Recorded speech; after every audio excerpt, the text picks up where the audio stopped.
Ayan o. O, diba? Meron pa dito niyan. Yan. Pag may lumot yung labas, ang lamig ng tubig sa loob. Ayan. Tapos dito, makikita mo dito yung aming puno ng chiko.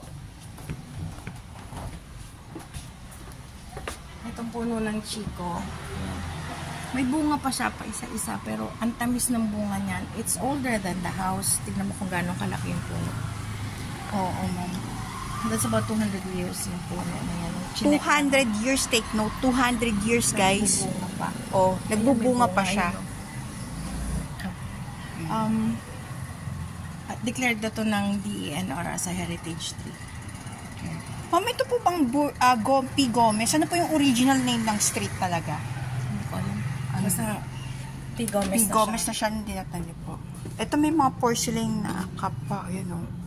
This is an original World War I helmet. O World War I yan o. Ito yung World War II helmet. Ito. Dito kasi ito yung parang office ginagamit pagka dumadating yung sa mga negosyo ng pamilya before, like yung mga magsasaka sa bukid. Dito Pedro Tech is my grandfather. These are his collections.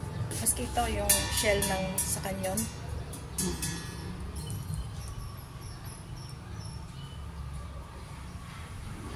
Ayan talaga mga sulat-sulat nila. Ang aming mga kasi nung 1800s, bihira naman ang picture, diba? Ito parang nakakita pa ako nito kahit ng mga 90s typewriter. Ano to? Kay papa ko to eh. Writer historian si papa ko. So, he used to write gamit niya ito. Ayun pa yung isa niyang typewriter. Tapos nung lumabas na yung mga computer, nag-aral siya ng mag-ano.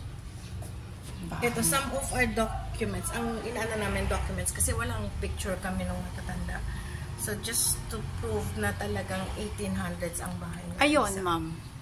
Yan yung nung declaration namin with the ito yung taga-National Museum and then Mayor Vico. Ayun. And these are my aunties. Ito, patay na tong dalawang to ngayon. 2020 to. Ito na lang ang buhay na auntie ko. Pero saan po siya nag-stay niya? Dito rin. Magkakatabi lang kami. Nataon lang kayo. Ito mga apo na po talaga ito. Ito, this is me at saka yung dalawa kong anak. Ayan ang apo ko. Ayan. Kata niyo ito si Madam mo. Ayan talaga. Graduation picture ko. Yan, 18th birthday. She's very pretty, oh. 18 siya nung 18th birthday niya. Ayan. Ito yung wedding picture ko. Tingnan mo yung pako. Ay natabi pa ni Madam yung pako.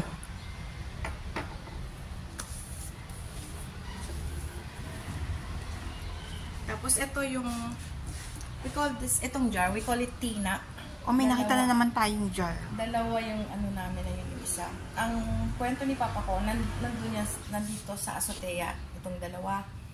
Tapos yung kasama nila sa bahay, kukuha ng water sa gitna ng Pasig River, pupunuin yan. Tapos nandun lang siya, pinapatining yung impurities ng water. Pag nasa sa taas na siya, tinatanggal, and that's what they use for drinking. Sabihin yung ganong kabigat na banga. Hindi, kumukuha ang tubig, dyan lang iniinga ko. Hindi yan naman dinadala doon, mababasag yan, kaya dadala yun. Bukta mo. Tapos, ito yung, may mga baka kasi kami before, yun yung yung si Maximo yan. Ito yung, ganito yung tinatatak sa baka. We were wondering, siya? Ano nga pala tong sign na to? Parang yung letter T ni Cecilio Tech. Diba? Okay. Yung parang pirma. Oo, parang ganun ang itsura. Yan ang nakita namin. Cecilio Tech, yan yung signature niya. Siya yung nagtatayo. Ayan. Look at the sign. Parang ganyan. Parang kamukha. So, diba? Ganun din yung Z. T. C. That's letter T. T. Tech. T-E-C-H. Ayun. Yun, parang ganun. Tapos itong may document kami, 1862.